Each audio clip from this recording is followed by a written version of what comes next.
할렐루야. 오늘 29장 마지막인데 문제보다 크신 하나님을 보라라는 제목인데요. 지난주에는 야곱이 평생 속이는 자로 살다가 처음으로 자기가 지금 외삼촌에게 지금 속았잖아요. 속으면서 많은 걸 이제 자기가 느꼈어요. 그래서 야곱은 라헬을 사랑을 했고 또 라헬을 아내로 얻기 위해서 또 지금 7년 동안 무보수로 일했지만 라헬이 아닌 먼저 지금 레아가 들어와 버렸죠. 언니 레아. 그러면서 억울해하는 걸 봤어요. 그리고 마치 7년간의 그 엄청난 수고가 그냥 막 물거품이 된 것 같을 때에 외삼촌 라반이 또 제안을 했죠. 또 한 번 7년을 수고를 하면은 라헬을 내가 주겠다라고 조건을 걸어왔었죠. 그래서 라헬을 향한 사랑과 그 열정이 뜨거웠던 야곱은 그 조건은 또 수락을 하고 또다시 또 7년을 수고를 하죠. 그리고 다시 라헬을 자신의 아내로 맞아들입니다. 그래서 이 라헬을 맞이하기 위해서 7년 동안 수고한 이 장면을 본 그 레아의 마음은 또 어땠을까요? 그러니까 레아의 마음은 여전히 슬픔과 아픔이 있었고 또 상처와 끝없는 기다림이 그 가정 속에 있었을 것 같아요. 계속. 그러니까 야곱의 그 마음과 시선은 계속해서 라헬을 향해 가고 있었을 거예요. 계속. 30절에 보니까 뭐라고 했어요? 30절에 야곱이 또한 라헬에게로 들어갔고 그가 레아보다 라헬을 더 사랑하여 다시 7년을 라반을 섬겼다. 그러니까 야곱이 레아보다 라헬을 더 사랑했다고 했어요. 그러니까 굉장히 야곱이 레아를 사랑했던 것 같아요. 라헬이 너무 예뻤고 매력이 있었던 것 같아요. 그러니까 무조건 여자는 예쁘고 남자들은 예쁜 여자를 너무 좋아해. 이 라헬을 얻기 위해서 야곱이 지금 14년을 지금 무보수로 수고를 해요. 그러니까 이런 긴 시간을 기다리면서 인내하는 걸 보니까 지금 야곱과 라헬을 통하여서 믿음의 가문을 이어갈 것 같죠. 이 14년을 막 그렇게 많은 시간들을 투자를 했으니까. 근데 오늘 그 본문에 보니까 반전의 역사가 일어나죠, 지금. 바로 레아의 인생 가운데 하나님의 사랑과 하나님의 은혜가 부어지고 있음을 볼 수 있습니다. 31절에 보니까 뭐라고 그랬어요? 여호와께서 레아가 사랑받지 못함을 보시고 그의 태를 열어버렸어요. 그래서 라헬은 자녀가 없었더라. 그러니까 어쨌든 결혼을 했는데 남편의 사랑을 받지 못하는 것을 보신 하나님께서 레아를 긍휼히 여기셨어요. 그래가지고 그에게 태를 여시고 하나님께서 이제 생명, 잉태의 축복을 주십니다. 여기서 사랑받지 못하였다는 것은 이제 미움을 받았다는 거예요. 미움을. 그러니까 약간 눈도 안 좋았다고 그랬죠. 그러니까 약간 눈도 사파리였고 못생겼던 것 같아요. 레아가. 그리고 나이도 많았고. 그러니까 원하지 않는 결혼을 하게 됐고 또 동생 라헬에게 밀려가지고 미움까지 받는 그런 상황 가운데 이제 하나님의 긍휼과 하나님의 사랑이 레아에게 부어졌습니다. 그래서 레아는 아마 하나님만 붙들고 하나님께 기도를 많이 했던 것 같아요. 그래서 레아는 비록 남편인 야곱의 사랑을 받지 못하지만 바로 하나님의 사랑을 받았던 사람이고 하나님의 은혜 안에 이렇게 거했던 사람인 것 같아요. 그래서 하나님께서 레아의 인생 가운데 찾아오셔서 그 생명의 축복을 허락하셨습니다. 그래서 야곱은 라헬을 더 사랑했으니까 아마 그 라헬 방에 더 많이 있었을 것 같아요. 그리고 라헬과 더 많은 시간을 보냈을 것 같습니다. 그런데도 그 생명의 축복은 하나님의 섭리와 주권 안에 있었기 때문에 라헬이 아닌 레아를 통해서 일어났습니다. 그래서 하나님은 사람의 생각과 다르게 역사하실 때가 너무 많아요. 아무래도 라헬과 많이 있었으니까 라헬에게 먼저 아이가 있을 것 같은데 언제 또 레아랑 언제 또 어떻게 역사를 했는지 또 레아에게 먼저 아이가 있었어요. 그래서 사람들은 외모를 먼저 보고 그 사람이 그 사람의 그런 가진 스펙 또 인간적인 방법이 아무리 탁월하다 하더라도 하나님께서 허락하지 않으면 절대 이루어지지 않거든요. 아무리 사람이 스펙이 좋고 좋더라도 하나님이 허락하시지 않으면 안 이루어지는데 우리의 인생의 삶이 하나님 손에 달려있기 때문에 그러는 거거든요. 야곱이 아무리 라헬을 사랑했지만 레아를 통해서 지금 믿음의 그 역사를 이루어가는 것을 지금 보면서 하나님의 사랑이 어떤 것인지 지금 갈망하고 소망하는 시간 되시길 바랍니다. 하나님께 달렸어요. 하나님께. 그래서 우리 안에 있는 열등감과 우울감과 그 상처 모든 것을 뛰어넘어서 하나님의 사랑이 지금 우리 가운데 있고 하나님의 은혜가 지금 우리 가정 가운데 있다면은 아무리 인간적인 조건이 부족할지라도 하나님은 일을 하시고 또 하나님의 역사를 반드시 이루어 가시는 분이 바로 하나님이십니다. 우리 외모 보지 않으시고 오전에도 말씀드렸지만 우리의 잘남과 우리의 어떤 명예 이런 거 보지 않으세요. 우리의 중심을 보시 하나님. 그러기에 우리는 하나님의 사랑을 받은 자로 하나님의 은혜를 받은 자로 살고 있음을 선포합니다. 32, 33절을 다시 한번 보시겠습니다. 시작. 레아가 임신하여 아들을 낳고 그 이름을 루벤이라 하여 이르되 여호와께서 나의 괴로움을 돌보셨으니 이제는 내 남편이 나를 사랑하리로다 했더라. 그가 다시 임신하여 아들을 낳고 이르되 여호와께서 내가 사랑받지 못함을 들으셨으므로 내게 이 아들도 주셨도다 하고 그의 이름을 시므온이라 했더라. 그러니까 이때 당시는 그 여인이 아들을 낳는다는 것은 큰 축복이었어요. 이때는 자식, 땅 이게 축복이었거든. 축복의 조건이 이때 당시는. 이때 고대 당시 이때. 그리고 그때 당시 막 한나가 아이 못 낳았을 때 그 저주받은 여인이라고 막 이랬거든요. 그러니까 아이를 못 낳으면 저주받는다고 그랬고 아이를 잘 낳고 이러면 축복받는다고 그랬거든요. 이때 고대 이때 당시는. 그래서 하나님께서 이 자녀들을 통해서 레아의 억울함을 이제 조금씩 이제 풀어가시는 것 같았습니다. 근데 레아는 그동안 나름대로 이제 많이 억울하기도 하고 슬프기도 하고 상처도 받았을 텐데 그리고 항상 이제 자기 동생 라헬과 비교되고 막 그랬을 거 아니에요. 힘들고 이 남편이 자기 동생만 사랑하니까. 근데 이런 상황 속에서 하나님께서 지금 아들 둘을 지금 많이 주셨잖아요. 벌써 둘이나 주셨어요. 그런데 여전히 이 아들들을 나오면서도 아이들을 기뻐하거나 만족하는 것이 아니라 아우 내 아들 낳다 레아로 인해서 기뻐하거나 시므온을 위해서 막 기뻐하거나 그러지 않아. 지금 보니까 그 마음과 그 시선이 또 아이들을 허락하신 하나님께 가는 것이 아니라 지금 오직 레아는 남편 그 야곱의 사랑을 갈구하고 있는 모습이 보이죠. 첫째, 르우벤을 낳고 여호와께서 나의 괴로움을 돌보셨으나 이제는 내 남편이 나를 사랑하리로다. 이제 내 남편이 나를 사랑하리로다. 그냥 오로지 내 남편. 오직 문제에만 가 있어. 문제. 그죠? 자기 남편이 자기 사랑하지 않는다라는 그 문제에만 가 있어. 하나님이 내 아들을 주셨다. 하나님을 찬양하는 게 아니라 막 내 남편이 나 사랑할 거야 라는 그 문제에만 가 있어. 그리고 또 아들만 낳고 나면 이제 나는 또 남편에게 사랑받을 것이라는 기대를 가지고 있어요.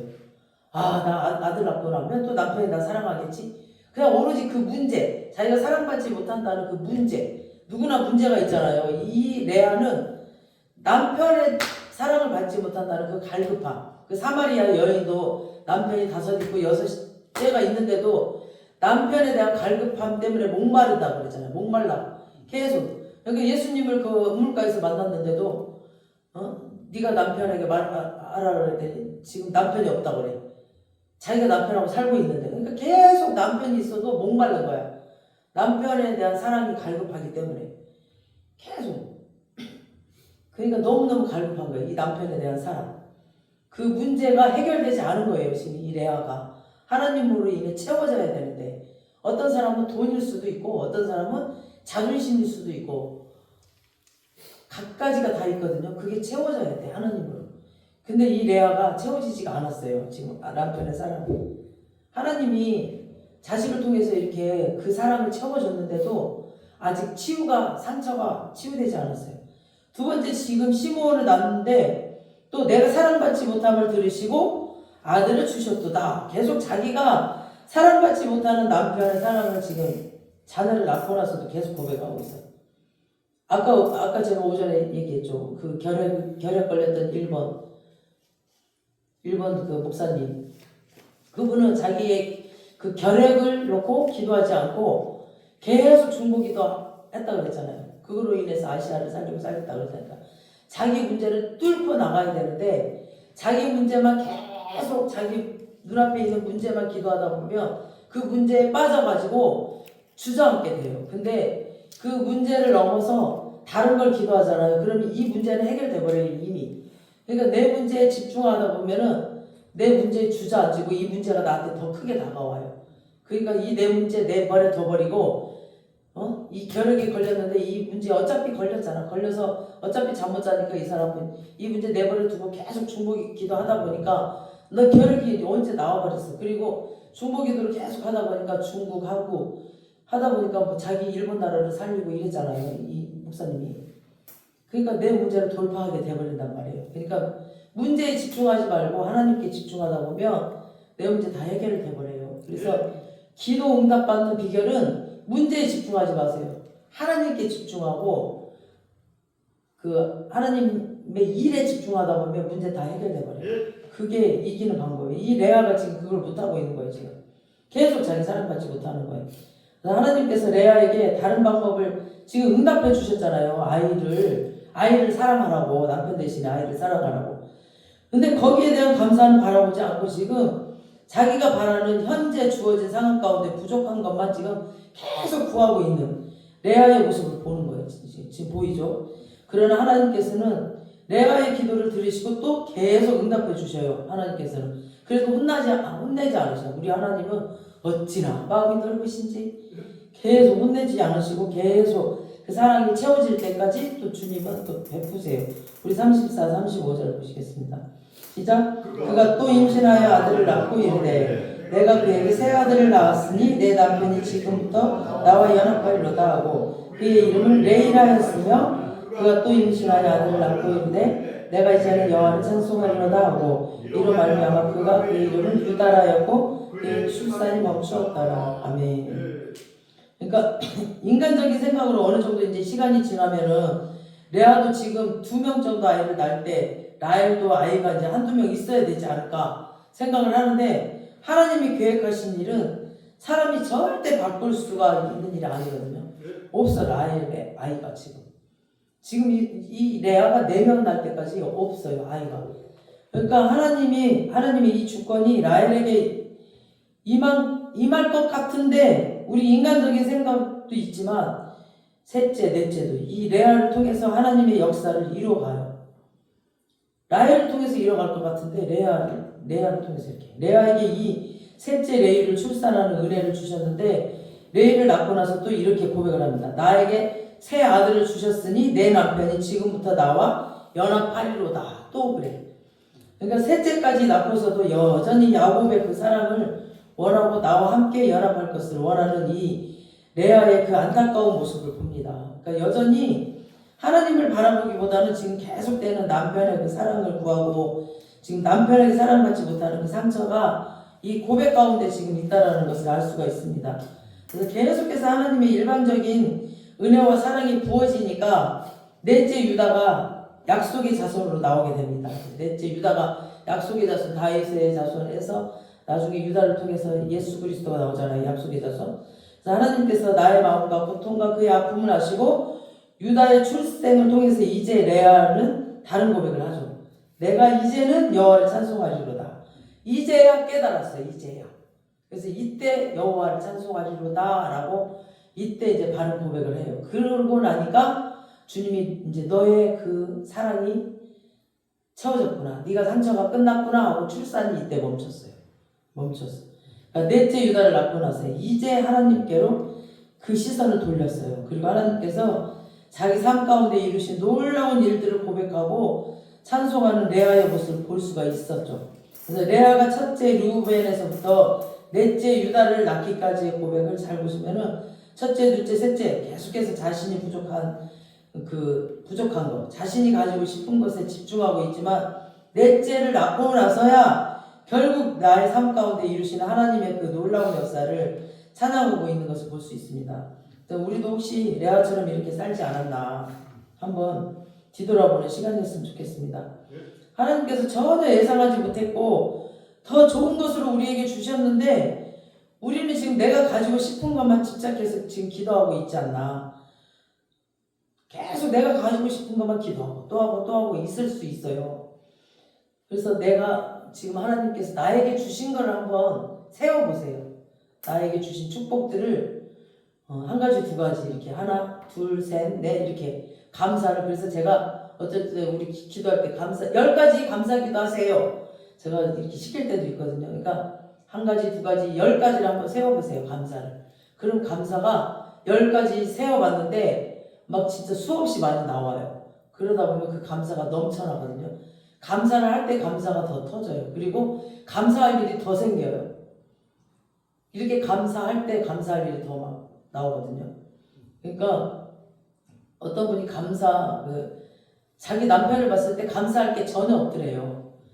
맨날 술 먹고 막 술주정하고 늦게 들어오고 막 그랬는데 감사할 게 전혀 없는데 감사하라고 하도 목사님이 그래가지고 감사할 게 아무리 찾아봐도 없더래. 그래가지고 술 취해갖고 들어오는 그 발을 붙잡고 그냥 밤에 아이고 그래도 술 취해가지고 밤에 집구석이라고 잘 찾아 들어오게 해주셔서 감사합니다. 그리고 발꿈치를 잡고 이렇게 울면서 기도를 했대. 그랬더니 그 술김에 그거를 듣고 남편이 듣고 들었나 봐요. 그러더니 그 다음 날부터 막 그거에 감동을 받아가지고 남편이 술 딱 끊더래. 그러니까 감사기도를 소리를 듣고. 그러니까 그 감사가 마음을 움직인다니까요. 그러니까 감사를 할 때 마음을 움직여. 그러니까 계속 감사를 하나 둘 이렇게 해보세요. 그러니까 불평불만하면 한도 끝도 없어.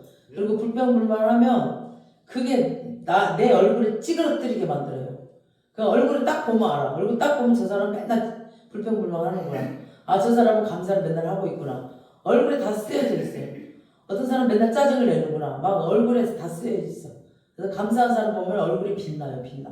왜냐면 우리가 물로 돼 있잖아요. 70%가 몸이. 그러니까 듣거든요. 이 몸이.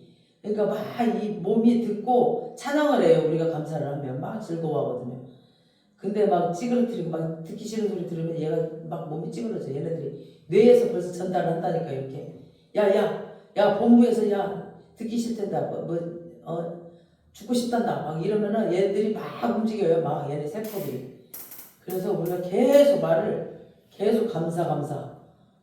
행복 이렇게 해야 돼. 그래서 하나님께서 주신 것에 대한 감사 찬송이 아니라 내가 누리지 못한 것에 대한 어떤 상처와 아픔과 그 고통에 눌려서 이 미련을 놓지 못하고 계속 그것만 바라보고 간구하고 있는지 또 시선을 옆으로 돌려보시기 바랍니다. 계속 우리가 이걸 찾아야 돼. 레아도 넷째 유다를 낳고 나서야 하나님을 찬송했던 것처럼 우리는 셋째까지 가지 말고 오늘 이 삶을 주신 삶을 감사하고 지금부터 감사해요. 하나님의 주권을 내 삶 가운데 믿음으로 아멘으로 순종하고 하나님 앞에 날마다 엎드림으로 나아갈 때 우리 삶 가운데 역사하시는 그 하나님 아버지의 놀라운 기적과 풍성함을 날마다 하나님 앞에 고백하는 귀한 믿음의 사람들로 쓰임받기를 주님의 이름으로 축원합니다.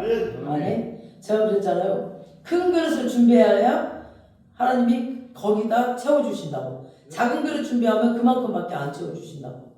그러니까 항상 우리의 삶도 그래요. 저희들이 뭔가 준비할 때도 우리 이제 12월 달에 카톨릭 페스티벌인데 큰 그릇을 딱 우리가 준비하고 있잖아요. 그럼 그곳에 가득 채워주세요. 부흥회도 그렇고. 그래서 항상 우리는 그냥 주님 능치 못할 일이 없으신 분이잖아요. 살아계신 분이잖아요. 그러니까 그분을 믿고 믿음으로 크게 준비하세요. 크게 입을 크게 열라고 하셨잖아요. 내 입을 크게 열라고. 그래서 크게 준비하고 큰 그릇을 준비하세요. 감사함으로. 그럼 주님께서 그곳에 많은 것을 채워주십니다. 그래서 이 작은 교회이고 작은 숫자지만 놀랍게 큰 행사를 앞두고 있을 때 주님께서 해마다 그랬잖아요. 지금 우리가 4번째 하잖아요. 4번째 카톨릭 페스티벌. 그때마다 정말 작은 무대에서 해본 적 없었어요. 다 큰 무대를 다 빌려서 했거든요. 그때마다 다 채우고 넘치도록 하셨어요. 그러니까 정말 이번에도 더 크게 하실 그 하나님을 찬양하시면서 이 작은 사람들을 통해서 이 정말 사람들이 보기엔 보잘것없는 사람들이지만 이 사람들을 통해서 하나님께서 역사하시는 그 일들을 보면서 놀랍게 하나님께서 박수치고 환영해 주실 그 일들을 바라보면서 또 올해도 행하실 그 하나님을 바라보면서 우리 할렐루야로 찬양합시다. 아멘.